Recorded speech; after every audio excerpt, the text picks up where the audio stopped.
Kalau menjilat biasanya digunakan untuk makanan, bagaimana ketika menjilat digunakan dalam kehidupan politik, kehidupan bekerja, dan kehidupan sehari-hari? Hai, aku Desta. Hari ini aku membahas suatu tema yang lumayan ekstrim. Tema ini adalah saran dari teman aku karena beliau ingin mengutarakan pendapatnya dengan hal yang disebut dengan menjilat.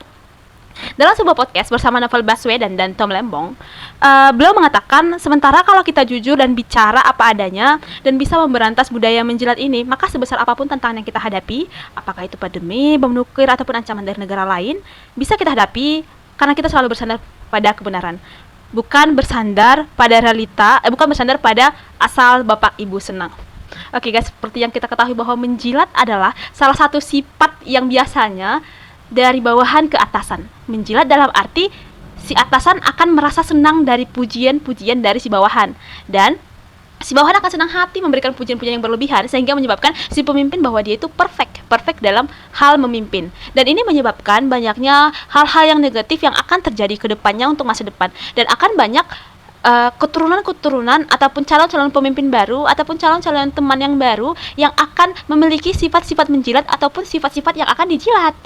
Ngerti nggak sih, kalau kita sebagai penjilat, kita pasti akan melebih-lebihkan sesuatu yang emang tidak usah dilebihkan, itu normal ataupun itu tidak normal gitu. Contohnya begini, kita mempunyai atasan yang memang beliau ini atasan kita. Nah, ketika beliau datang ke kantor contohnya, wah ibu cantik sekali, bersinar sekali bu, aku mau juga dong, aku mah nggak ada apa-apanya dibandingkan ibu.